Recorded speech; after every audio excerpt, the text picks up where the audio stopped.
Hello, Aries, Sun Rising, and Venus Signs. Kamusta kayo? Sana po'y nasa mabuti kayong kalagayan.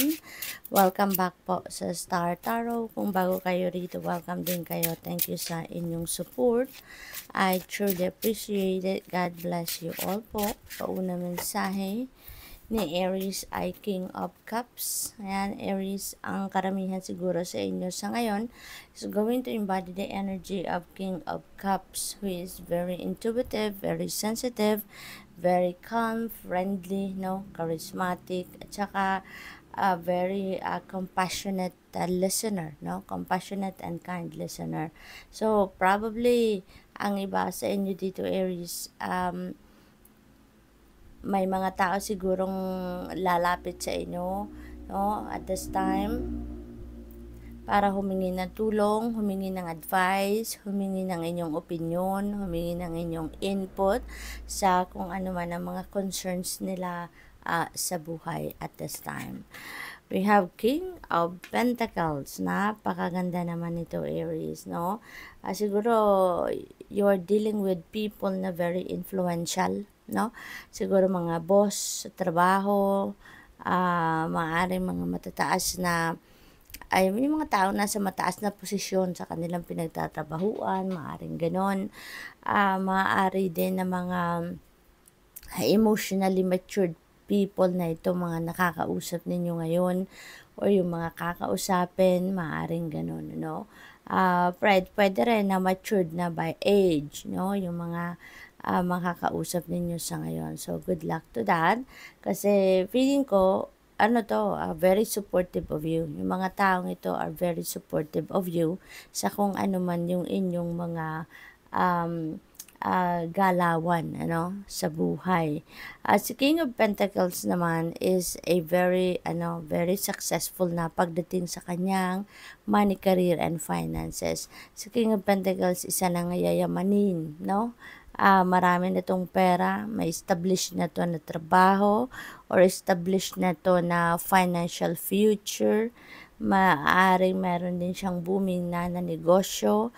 Kaya narating na niya yung tugatog ng tagumpay, kumbaga pagdating sa kanyang money, career, and finances, Aries. Kaya maaaring isang taong ganon ngayon ang makakausap ninyo, or maybe siguro kamag-anak ninyo to, or probably, no, kayo to, Aries. Maaari din na ganito na ang estado ninyo sa buhay kay King of Pentacles.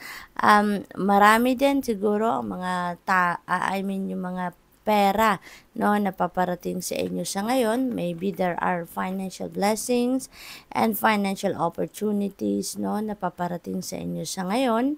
At financial gain, mayroong karagdagang kayamanan, kaperahan ang maaaring dumating sa inyo sa ngayon. So, congratulations, no? And good luck. We have the Chariot. This is success, no, na naghihintay sa inyo sa ngayon. Posible na meron kayong pinagdadaanang siguro mahirap-hirap sa ngayon, at yan ay mapagtatagumpayan nyo na. Papunta na kayo sa tagumpay, papunta na kayo sa victory, no?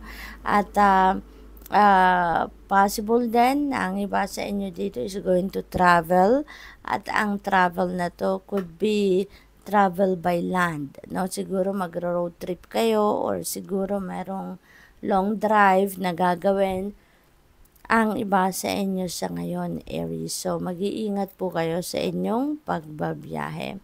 We have 6 of Wands. Speaking of victory dito sa Chariot energy, sabi ni 6 of Wands, there is definitely tagumpay, no, na paparating sa inyo. At ang tagumpay na to could be related naman sa inyong trabaho, or karera, or negosyo. Kung ito naman ay galing sa inyong trabaho na tagumpay, maaaring ito na yung matagal na ninyong minimithi, matagal na ninyong hinihintay na success.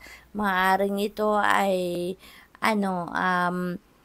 ito na yung matagal ninyong pinagtatrabahuan at pinagsisikapan. Maaaring ito ay for promotion na kayo. Maaari din na may pay raise kayo, or siguro mau-offeran kayo dito ng ibang role na sa trabaho, no? You will be on the spotlight, Aries, no? Magiging sikat kayo ngayon or magiging mas sikat, no? Kasi may recognition dito sa ginagawa ninyo, sa trabaho ninyo mismo or sa inyo mismo, no? You will be recognized, no? And siguro mabibigyan kayo dito ng financial reward. We have judgment. There is a decision na haharapin kayo. Decision making na haharapin kayo. Possible na yung trabaho ninyo ngayon, siguro meron kayong offer, no? Baka pinapirate kayo ng ibang kumpanya dahil nga galing kayo sa tagumpay.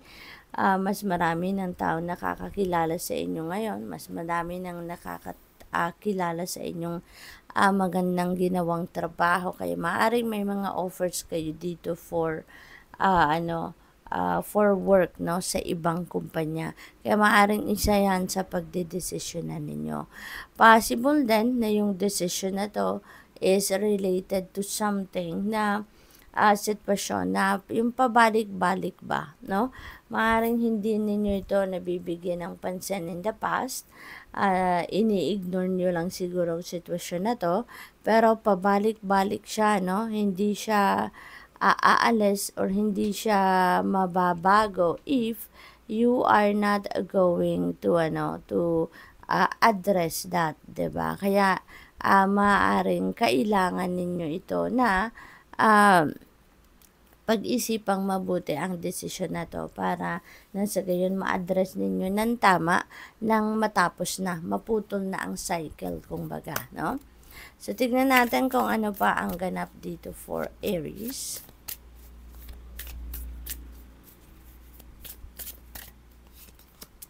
We have angel number 1001. Yan, spiritual awakening. Merong spiritual awakening na nagaganap for some of you dito. At maybe din ang iba sa inyo is focused on personal development. Siguro may mga personal transformation din na gusto kayong simulan sa buhay ninyo sa ngayon, ano?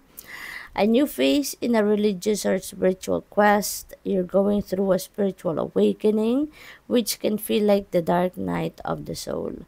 You're on the path to enlightenment, and this too shall pass.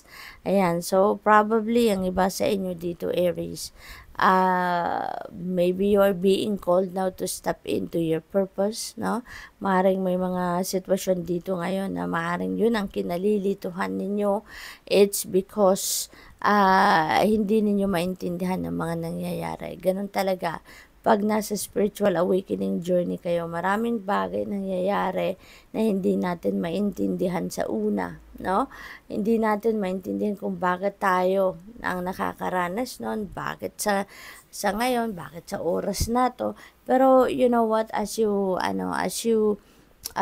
move forward, no, sa spiritual awakening journey na to, unti-unti ibibigay sa inyo yung enlightenment, unti-unti ibibigay sa inyo ng universe ang rason, no, kung bakit ganyan ang mga nangyayari.